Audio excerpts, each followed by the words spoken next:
I'm Bjorn Hartman. I'm an assistant professor here in computer science and also the CTO for the new Jacobs Institute. And in that role, I'm really happy that the Jacobs Institute is sponsoring this inaugural lecture for this year's Design Fest.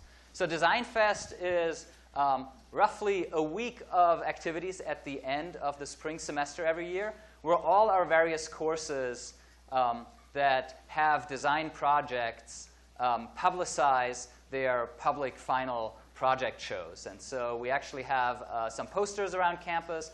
And also, if you head to our website at jacobsinstitute.berkeley.edu, there's an up-to-date schedule of all the great courses that are having final demos or final presentations throughout this entire week. To kick things off, though, we're very honored and glad to have Don Norman as our speaker today. Don is Professor Emeritus of Cognitive Science, but not just of Cognitive Science, also of Psychology. And as I just found out, newly minted Professor of ECE at the University of California in San Diego.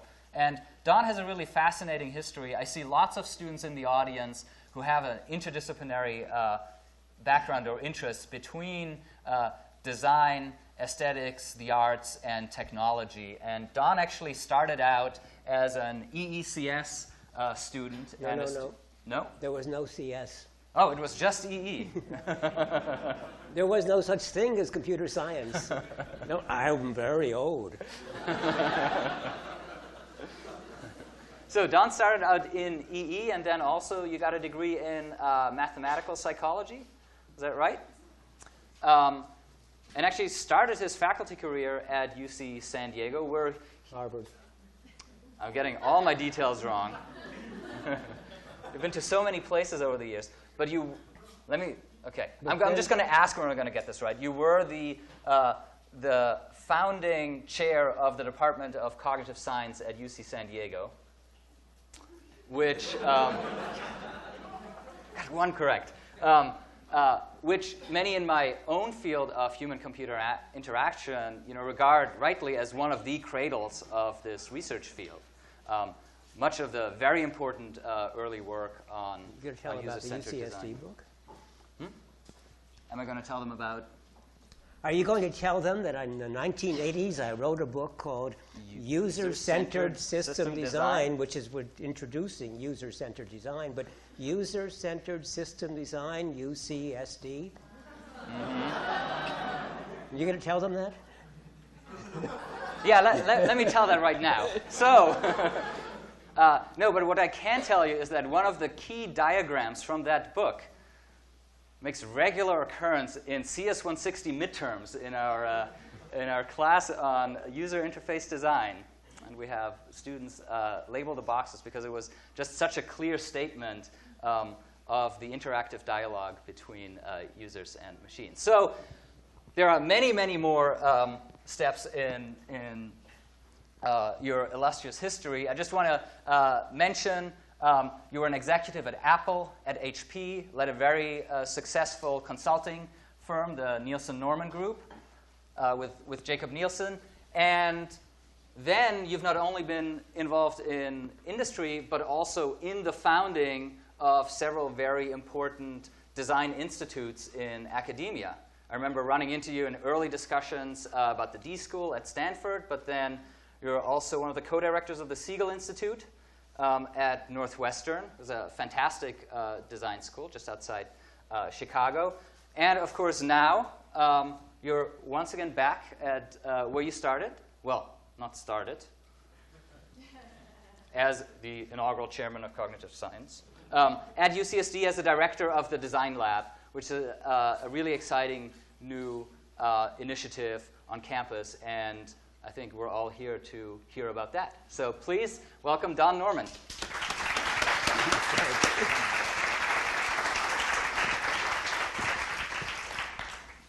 But, I just simply wrote and said, hey, we're starting something in San Diego, so I want to come up and see what you're doing at Berkeley, and let's just talk, and I can learn from what you're doing. And lo and behold, I'm asked to give this talk. And I'm saying, no, I just wanted to talk to you.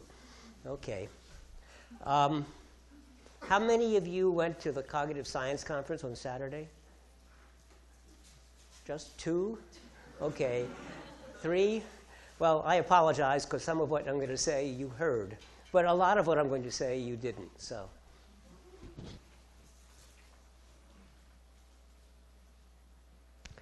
I was, as Bjorn said, I've had this long life. I actually joined UC San Diego before anybody had ever graduated in the Department of Psychology. And I was in psychology for quite a while and actually was chair of psychology. And then we slowly started cognitive science, it was an institute and then a program that gave the PhD degree and then a department. I left, took an early retirement, went to Apple, was vice president of advanced technology, et cetera, et cetera, et cetera. And then I had retired from UC San Diego, and then I found myself following a startup to Chicago, and that collapsed, and so I went into the Department of Computer Science at Northwestern, and I was asked to help start the Siegel Design Institute, but I retired from Northwestern, so I've retired twice. I'm an emeritus at both universities. And living happily in Palo Alto, working hard on company boards, giving talks around the world, very busy, enjoying myself, was not interested in a job. And Pradeep Khosla, who's the chancellor at UC San Diego, came to my house in Palo Alto and said he wanted me to come back to San Diego and start a design program. And I said I didn't want to. I was happy, thank you very much. And he said, come and talk to us. But in the end, what he did is he gave me, I won't tell you the number, a nice number of millions of dollars to get started, put me in a design lab in a research institute. It's called CalIT2. It's part of these. There's a whole bunch of them. You have one too. This is joint between Irvine and San Diego. So it's called the California Institute of Telecommunications and Information Technology, CalIT squared. And he gave me instructions. He said, I don't care what you do, but it has to be important and it has to be exciting. Period. And that's what got me back. I mean, how could I turn up that opportunity? So I moved back to La Jolla. I kept my house in Palo Alto, so we have 2 places to live now. So what are we going to do? So what would you do if you were told that? And so here's my view. And I said, there's lots of good design schools that teach traditional design. They're all over the world. In fact, I was teaching at KAIST in Korea for 3 years. And I have actually an honorary degree from Delft, so these are 2 of the better schools. I'm now an honorary professor at Tongji University in Shanghai. I've been to the Hong Kong Polytechnic a lot. There's a good school in Eindhoven. There's a Royal College of Art in London. There are schools all over the United States. So we don't need another one. So if you ask people where this exciting place is going on, there are 2 places that everybody does love to visit, and that's the Media Lab at MIT and the D School at Stanford. So my goal is to say there should be 3 places they want to visit. So, but what can we do that is different?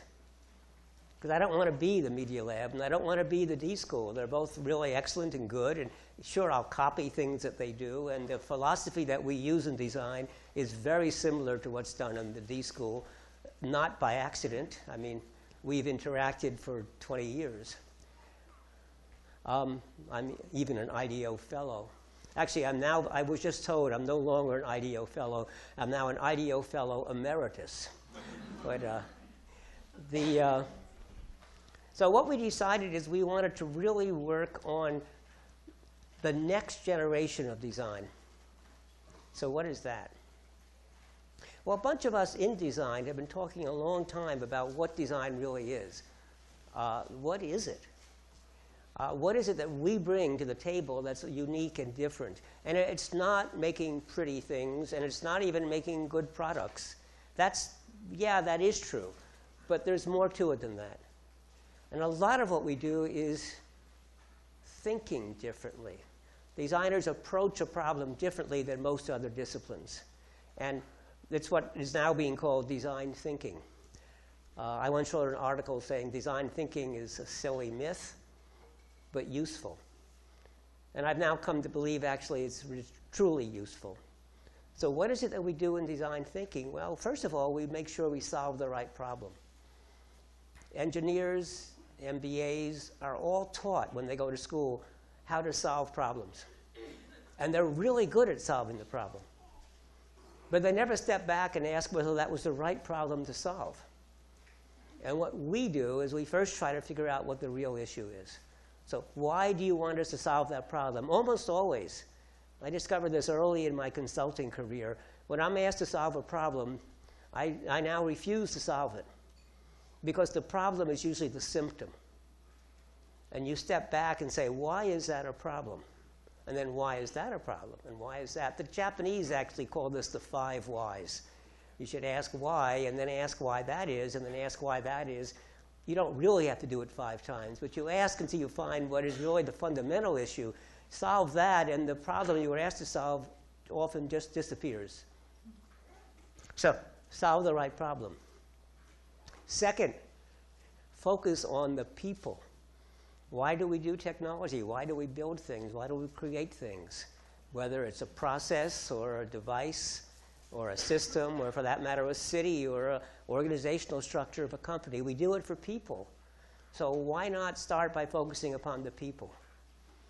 Whereas most organizations, engineering design is an example, operations research is another example, thinks about optimizing. In fact, maybe that's it. Thinks about optimizing.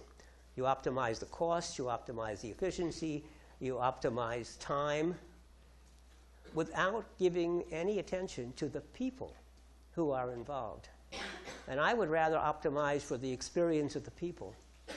And quite often it turns out when you optimize for the experience of the people, you end up optimizing for a number of these other variables. Because guess what? Even if it turns out when I optimize for people's experiences, it ends up 10 or 15 or even 20% slower or more expensive than not, that's when everything works perfectly. When things fail, then this wonderful optimized system suddenly costs you a huge amount of money. Whereas if you optimize for the experience, well, first of all, it doesn't fail as much, and second of all, it often is much less expensive to correct. So we solve the right problem, we focus on the people, and finally we think by building, by making, by drawing, by sketching, and we don't believe that we can solve difficult problems completely.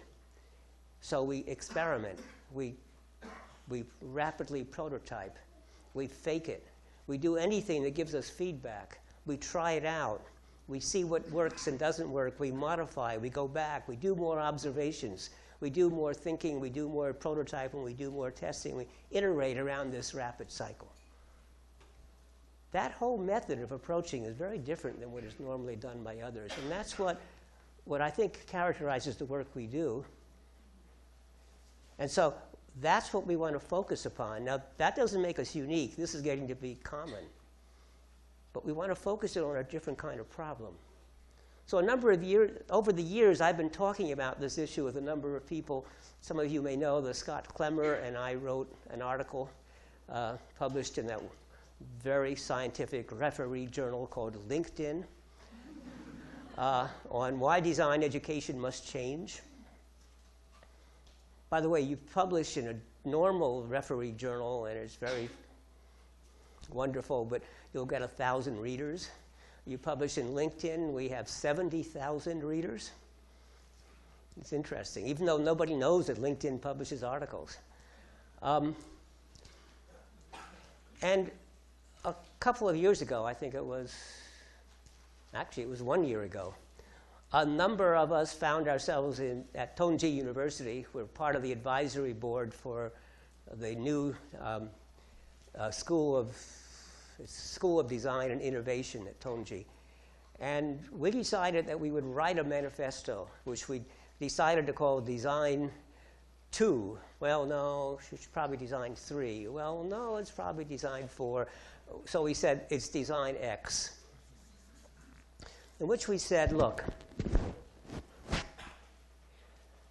designers are more and more tackling very important societal problems. We're looking at, well, IDEO is very proud of the fact that the city of Singapore asked them to help redesign the city. We're involved in redesign of healthcare. We're involved in complex processes and difficulties, redesigning education, redesigning the infrastructure for new cities in Africa or Latin America or, well, basically the underdeveloped countries of the world. We're doing all sorts of very, very different things than we ever did before. But designers don't know anything about this. So we don't have a design school at Berkeley or at San Diego, but if you went and got an education from a traditional design school, what you would do is you would spend 4 years learning, well, you'd spend 1 year learning how to draw. It's amazing. You spend a couple of weeks learning to do straight lines. And then you go, so you can graduate to squares and rectangles and circles.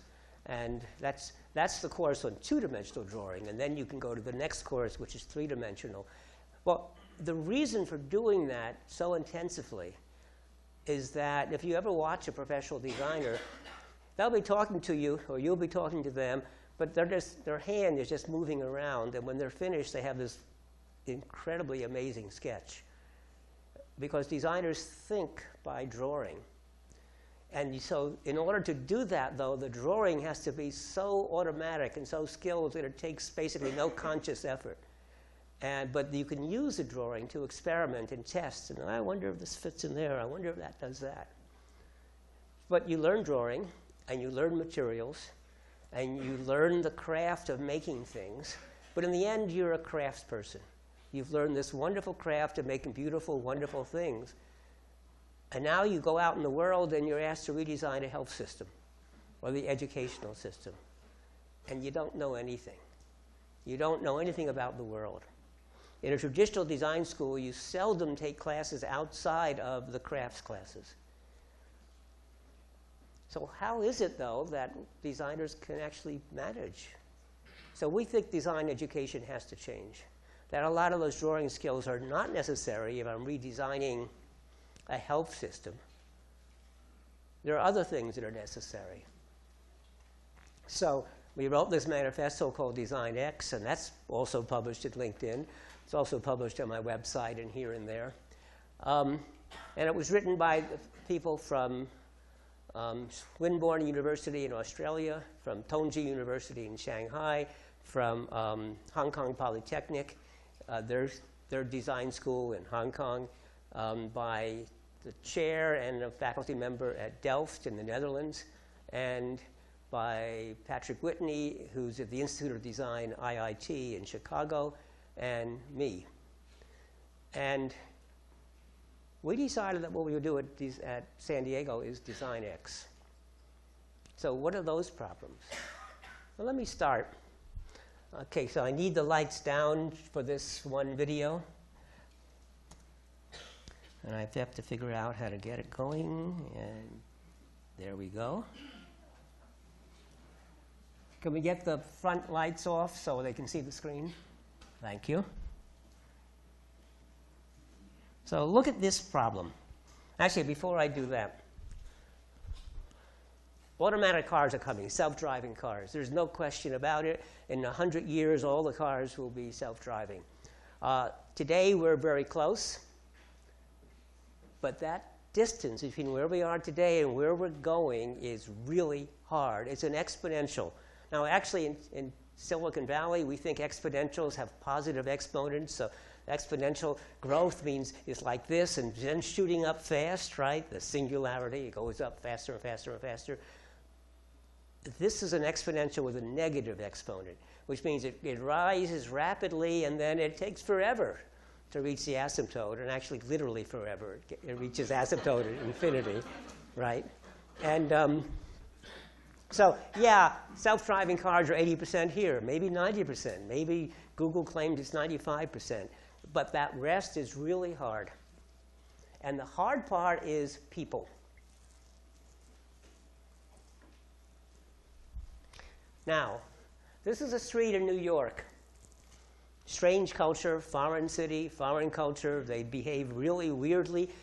I want you to imagine you're designing an automatic vehicle that is going to go through this street. So watch it. See the bicyclists? Watch the things that are circled. And the pedestrians? More pedestrians and more bicyclists? Bicycle and car? Look at that bicycle, right?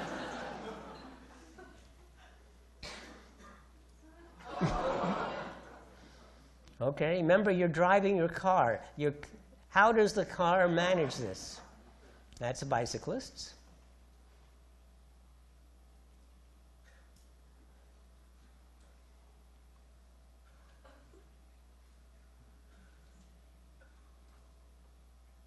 So just a minute, we'll get to the cars. There he's on the sidewalk, yes.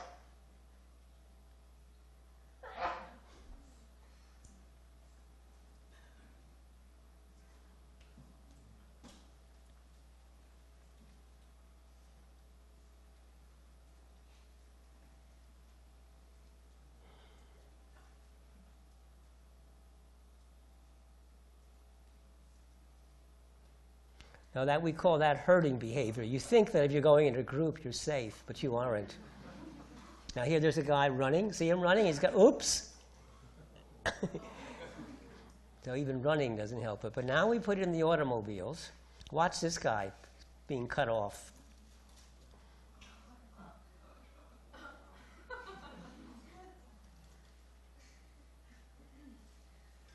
And now this one. Now watch the bicyclist.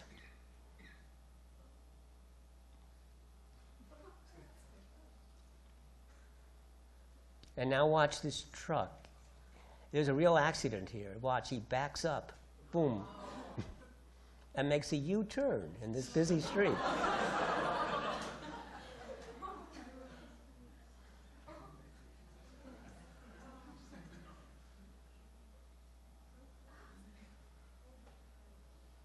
Now we have a guy who gets really angry. Look at him, puts up his hands. Okay, this is the problem that we need to solve. Okay, now I want you to also remember that the behavior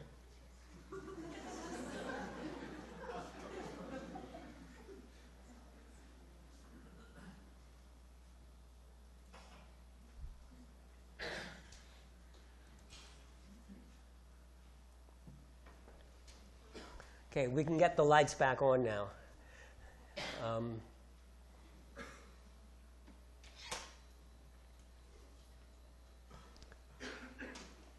That's New York City, but you know the culture varies. Northern California culture is different than Southern California culture. In Palo Alto, if I go near a street, the cars stop. In San Diego, I have to step into the street a few feet before they'll stop. College campuses are very different. On our college campus, we watch the pedestrians. They never look. And actually, I stood on the street in Berkeley yesterday watching people, and I would say like 80% of the people crossing the street never looked to see if there were any cars coming or whether there was a traffic light or anything. They just walk. They're assuming the cars will stop. Bicyclists never stop. You saw that in New York City. And what about skateboarders? They couldn't stop if they wanted to. And they are all just walking across the street freely. Because on the college campus, you assume that you have the right of way, whoever you are, bicycle, skateboarder, just walking and reading your cell phone, right? That we watch people reading their cell phone, and they're so busy reading, they don't even look up to see the curb. So what happens when they think they're far enough along, they start doing that. But again, you get strange things. If you drive in Korea, well, in the United States, when two lanes are merging, we sort of take turns. It's your turn, and my turn, and your turn. Not in Korea. In Korea, you have to aggressively push your nose of the car in until you get in. And when I first saw that, I was, first of all, frightened, and sort of second, I thought it was horribly rude and difficult and dangerous. But my Korean friend said, "What are you talking about?" That's how we do it. And it turns out, once you get used to it, it's perfectly sensible and normal, and it works just fine. But the car has to be programmed very differently, because it has to interact. If you're in India, well, basically, if you see some free space, you take it. It doesn't matter if it's a sidewalk or if it's on the other side of the street. And not only do you have bicyclists and you have carts and you have motorcycles and scooters and pedestrians, but you have cows and other animals. What do you do when there's a mob? You see this at the UC San Diego campus, and I'm sure here, but you see it in New York. It's 5 minutes before class starts, and so people are crossing the street, and others see the people crossing the street. We call this herding behavior. And so they run to catch up with the crowd. And so I saw a car there that was stuck for 5 minutes and couldn't move. Now, in New York City, the car, as you saw, wouldn't do that. The car would inch its way through. Now, here's the problem. You want to cross a street, and there's an automatic car coming. Well, maybe you want to wave it on, or maybe it should wave you on. Well, how does an automatic car wave you on? How do you wave an automatic car on? What if it's a car with a driver? And the driver waves you on, but the car's driving. So how do you know the car saw you? Or what if there were 14 of us crossing the street and the car's, how do I know it's seen all 14 of us? There are really hard, difficult problems. And there are others. I can go on and on and on, and I won't. But that's the kind of problem we want to tackle. That's what our design program is going to look at. Here's another one that we're looking at. Radiation oncology. The girl has a pain in her leg. It doesn't go away. After a few days, she finally sheepishly admits it to her mother. Her mother doesn't take it very seriously, but after another few days, the mother says, well, maybe it's something real. And they take them to see, they have to call up and make an appointment to see their doctor, and that takes another week, at least. And then you go in to see the doctor, and the doctor doesn't know what's there, he can't tell. So sends them off to get an x-ray, and that takes another week and more appointments. And then the radiologist has to read it and report back to the primary physician, who has to then call them in to say it looks like there might be something there, so we really think we should take a biopsy, a sample. And so that requires now another set of appointments in a different physician. And so then we take the little sample, then it has to be sent to a laboratory, and then the laboratory result goes back to, well, eventually to the primary physician, who calls you in again and then says, you know, it looks like it's maybe cancerous, and so we need to send you to the oncologist, the pediatrician oncologist, which is a more restricted field, and so it takes another bit of scheduling and more transmission and more time. And finally, the pediatric oncologist looks at it and says, well, we better get some MRIs and CTIs. That's not right. But, and we better get those scans, and we look at them, and yes, we think it is cancerous, but here's a tumor. And so we think that the proper treatment here is radiation. So look how many disciplines we've already involved, and how many different scheduling appointments and transmission of information back and forth among all the disciplines. And now we're finally trying to figure out, so what should the prescription be? How should we treat it? It's not easy to figure out exactly, first of all, exactly where the problem is, and second of all, the beams that we aim are not that accurate, and third of all, you give a lot of radiation to the whole body. It's the old famous problem-solving problem. If I want to kill this tumor in the brain, and it takes this much intensity to do it, but it's in the middle of the brain, so all the energy has to go through the brain. How do I manage to do it without destroying the good tumor? And the answer is, come on, you must have all had this problem before. You rotate, right? You aim the beam at all sorts of angles. So it all converges at the spot you want to treat, but each of the small spots is just a small amount.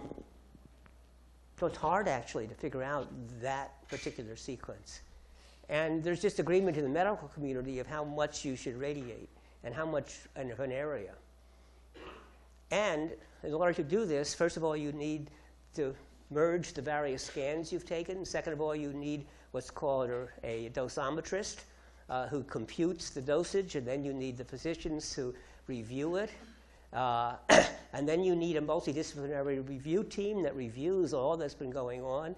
And so in the radiation clinic, you have dosimetrists and radiation physicists and oncologists and physicists, all reviewing what's going on and agreeing what it should be done. And then finally, you give the treatment.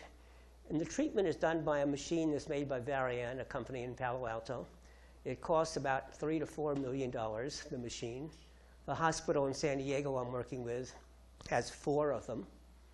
And the treatment may only be a minute. But I have to put you on a bed and strap you down. And I have a special mold that holds your body firm. And it's a mold to your body. So we keep on hand molds for every patient that we're treating. And it may take 20 minutes to set up the equipment and the angles to deliver this treatment precisely right. And how many times do we treat? Well, that's also another thing that we don't really know. But quite often we do it 25 times. The reason is that cancerous tissue we can kill, and the regular tissue can recover, which is very nice. So instead of giving you one big blast that would kill everything, we give you a 25th of the blast, which kills some of the cancerous tissue, but the normal tissue can recover. So the next day we do it again, and the next day we do it again, and we do it for 25 days. And then, of course, we have to follow up on the patient when it's all finished to make sure it doesn't recur and we got the right areas. It's a very complex problem involving many, many different disciplines in scheduling. And they came to us for help. They know that there are problems. They know they make errors. They know it takes too long. They know it's too complex. But it never was designed. It's had most of medicine grew up. You did this, and now, oh, we have this new tool, we'll do that. And oh, now we have a new way of doing a scan. Oh, we'll do that. And now it's all pieced together. How do you reconstruct it? Or what would you do about the emergency room? I was so busy watching pedestrians along the sidewalk as I was walking, as my normal pace, across campus, that I tripped and fell on the sidewalk. And I was rushing to see the department chair of communications, and I actually walked into the department chair, blood gushing out of my hands. And after that meeting, which they wrapped me up beforehand, I said, no, it's more serious. So I went to the emergency room. It took me 5 hours to get treated. The total treatment for me was about 20 minutes. And actually, it was pretty simple. The triage, the first physician looked at me and said, yeah, that's going to need stitches, cleaning and stitches. Go there and wait. And you wait for a long time, and then somebody says, yeah, you better sit over here and wait. Then you wait for a long time, and then somebody says, okay, I'm here to clean your wound, and so they clean the wound. And then you wait for a long time, and somebody says, I'm here to stitch you up. Let me look at it. Oh, yeah. And then et cetera, et cetera, et cetera. It's not their fault. Every one of them was competent. Every one of them was courteous, kind, doing the best they can. But I'm in this ward with, yeah, it's a bad cut. But there are people who are dying. And so they get treated first. And that seems right? But the emergency room is no longer the emergency room. The emergency room is now actually where, when you need some treatment right away, that's where you go. And it isn't designed for this wide variety of people. And it's really expensive because they have to have all the equipment to take care of whatever the most serious case it ever might be, as opposed to just me. I could have had this treated at the drugstore if there would have been a good nurse, because actually the people who stitched me up was a nurse. Nurses are really experienced at doing this.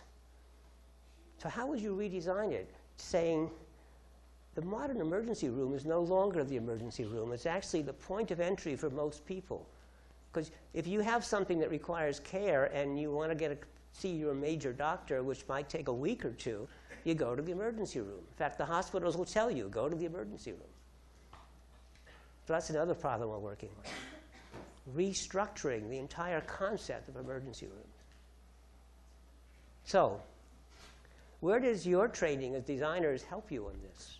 What training would help you?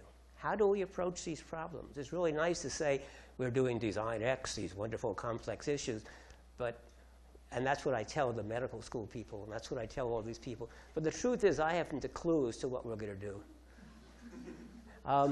What I do know is that we approach problems differently than they're used to. And it is amazing what happens. A friend of mine who's an infectious disease specialist came to me one day and said, I've been called in to help with Ebola. This is the very beginning of the Ebola crisis. Can you help me? And I said, no, we don't know anything about Ebola or about, for that matter, medical treatment. He says, no, I want you to help me anyway. So we convened a bunch of us, and we sat in our conference room for a while, and we talked. And at the end of 2 hours, we broke up, and I said, you see, there's nothing, we don't know anything, we can't help you. And he said, what are you talking about? He said, you've completely changed my whole view of what's going on and how we're going to approach it. And so thank you very much, and I'm going to be back. And I have found this over and over again, actually, in my consulting, that simply stepping back and looking at the problem can make a big difference. Because that's what we did. We said, well, our whole method is to, first of all, go there and watch and try to understand what's going on, and then step back. And so we started also discussing the protective suits that people were wearing. Remember, this was in the early days. And so the first thing we said is, get us some suits so we can put them on ourselves and try to understand it. And we did. We got some suits, and we put them on. And first of all, it takes like 15 minutes to put it on. And we're sitting in an air-conditioned room with no problems. And after wearing it for about 10 minutes, we wanted to take it off. We were hot and sweaty. And now consider that you're in Liberia, where there are screaming people, there are people dying, the humidity is 100%, the temperature is over 100, and you put on this suit. Now try to take it off. It has 2 or 3 layers, by the way. Try to take off a suit by yourself so that the outside of the suit never touches your skin. Well, today people have recognized that finally, and there are new designs that make it. No one ever designed these suits to be easy to take off. Because actually they weren't designed for Ebola. They were designed for other kinds of infectious diseases. And Ebola turns out to be an interesting disease. It's not that easy to catch because it's transmitted by body fluids. And so unless you get the fluid on you, you're okay. But body fluids are kind of interesting because you don't even know they're on you. So how do we solve these problems? And then that actually led to another question, which is, how do you do our type of design ethnography in a place that's too dangerous to go visit? So we're actually looking at ways of trying to do that by using video cameras all over the place and crowdsourcing the interpretations. So that's what we want to do in San Diego. And we're just beginning, but it's already interesting. We decided to get our research support mostly from companies so that we have Nissan, Qualcomm, Toyota, and Continental Automobiles. That's an OEM company that makes the stuff that goes inside cars. All interested in this communication between the automated vehicles and the drivers and the passengers and the pedestrians and the bicyclists, et cetera. We have the Robert B. Johnson Foundation, the Gates Foundation, and the West Health Foundation interested in trying to do human-centered healthcare. We're looking at other problems like, so what is the future of work in this world of automation? So for example, what's the best chess player in the world?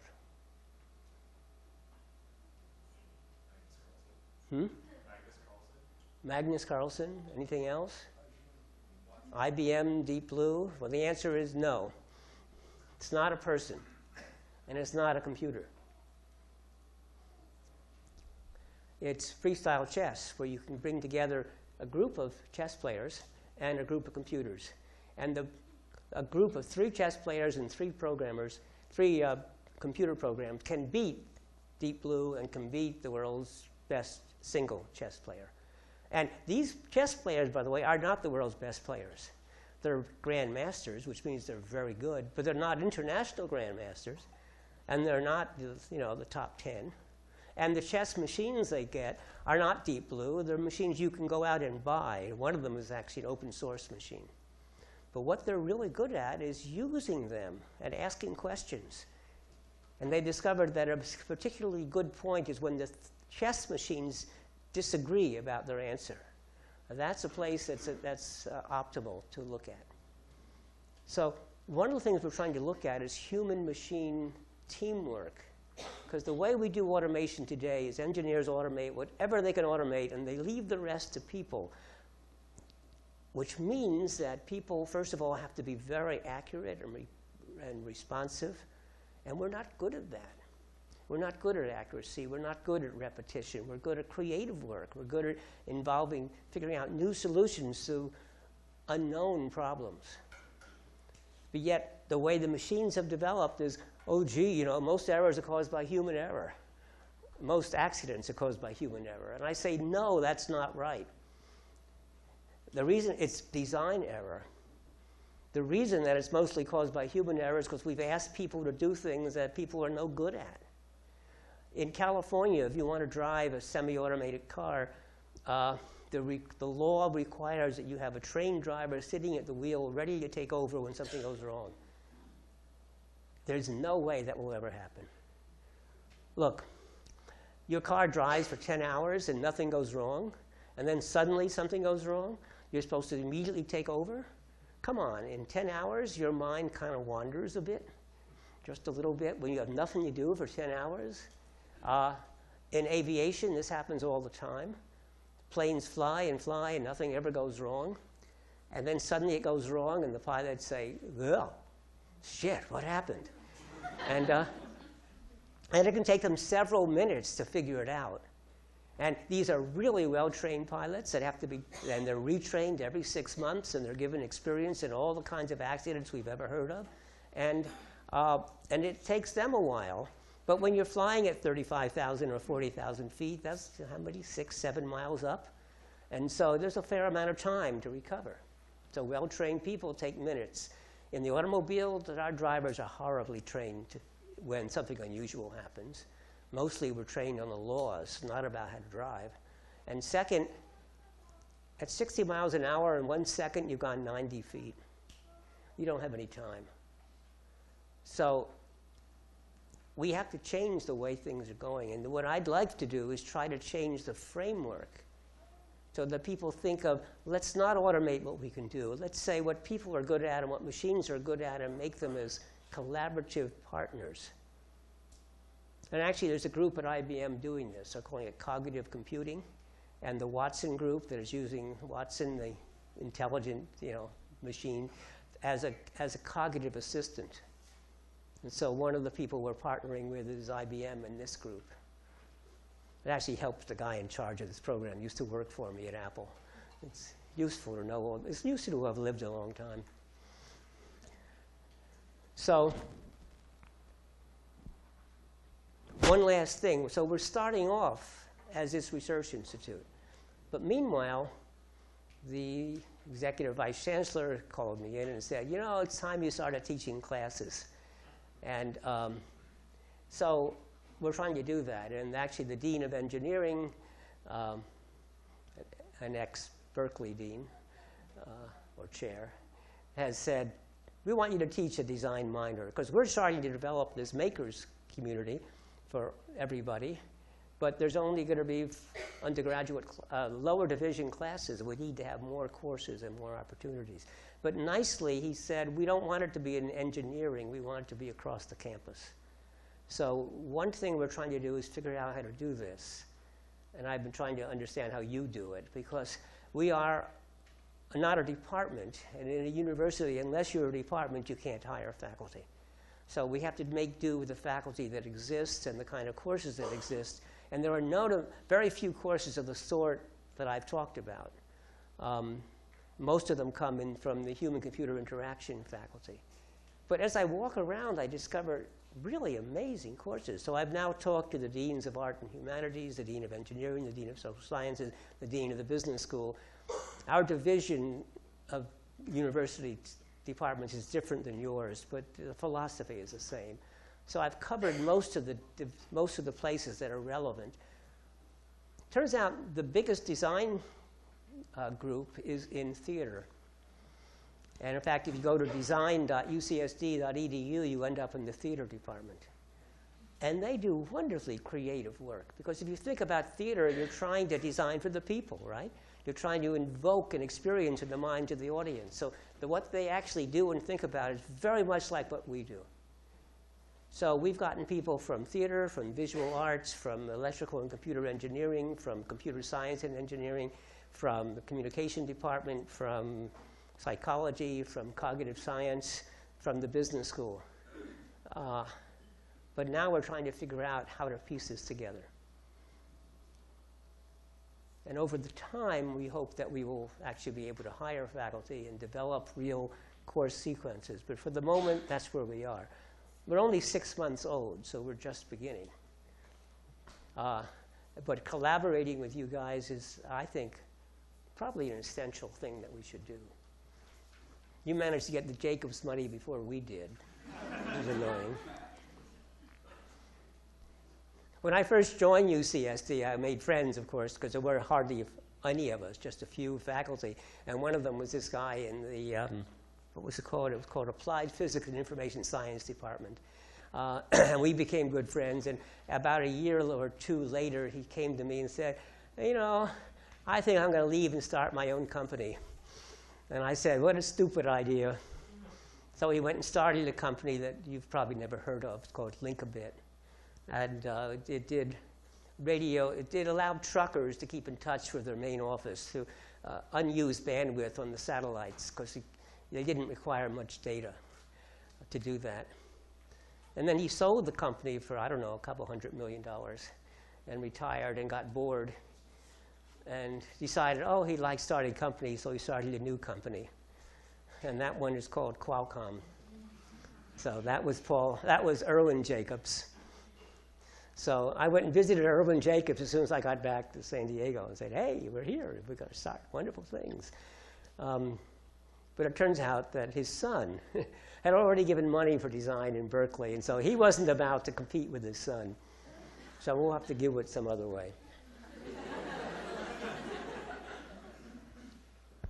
Thank you.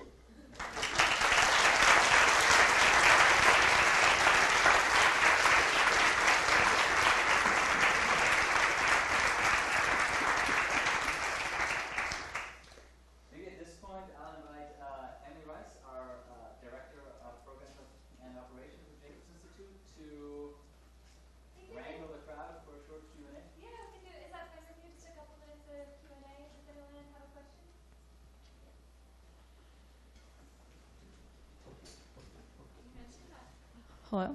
Oh. You mentioned that the major that you did in undergrad was mathematical psychology. What is that? And can you explain? Actually, I didn't mention it. He mentioned it. Oh. And he's wrong.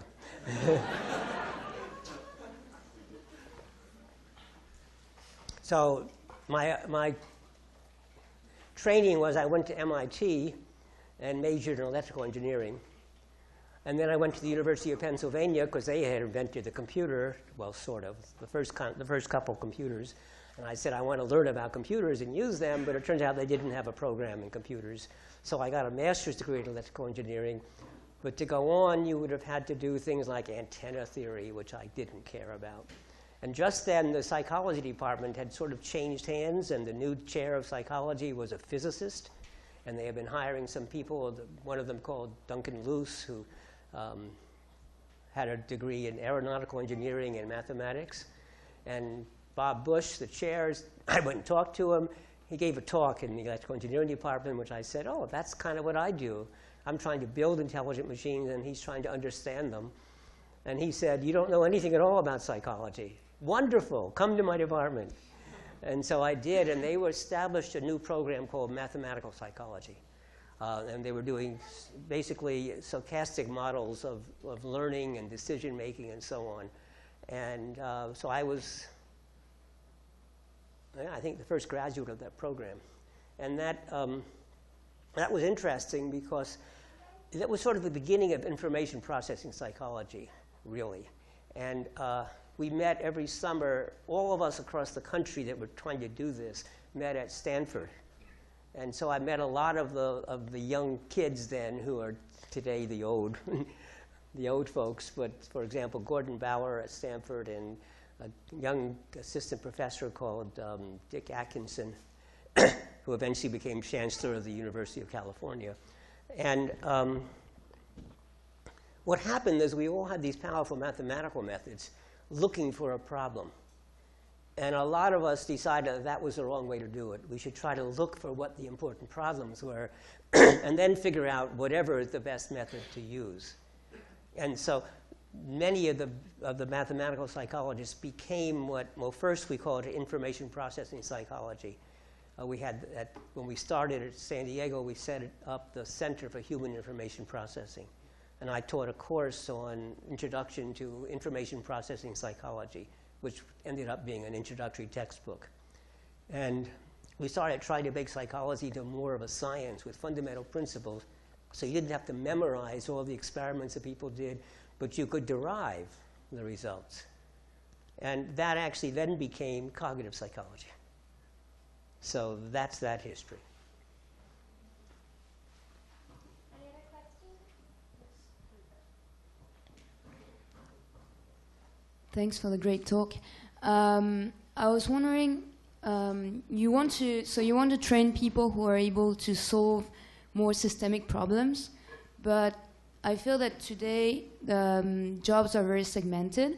So where do you think that those people who have more of a holistic approach and who are able to solve systemic problems have their role to play?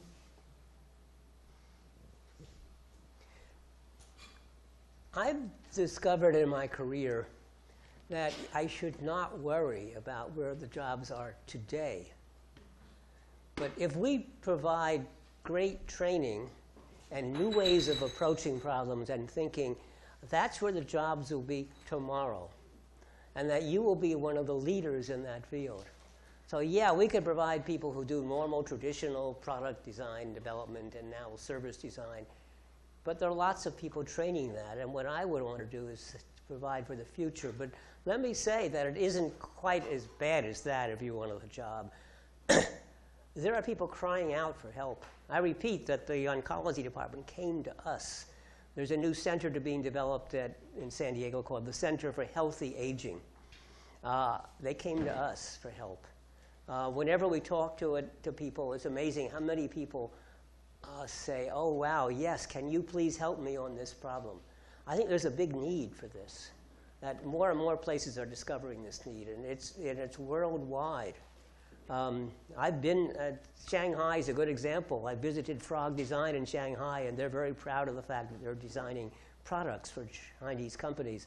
I visited IDEO in Shanghai, and they're very proud of the fact that they're designing healthcare systems for Shanghai and transportation systems. And there's a really good, big need to do this in a way that fits people. Right now, they're all being designed without any consideration for the people, and it shows. And people are unhappy in their jobs, and when they're unhappy in their jobs, they also don't treat customers well and others well. And they don't last long, which means there's a big turnover. So I really think this is a real opportunity. It's not well established yet, but once people start to understand this, I think this is where the jobs will be. And believe me, they're a lot more exciting and interesting than making yet another version of the cell phone. Oh, what shape should we make this cell phone? Well, they're all a rectangle, aren't they? What's the difference between this rectangular cell phone and that one? Well, this one has a chrome back, and this one has a... Come on.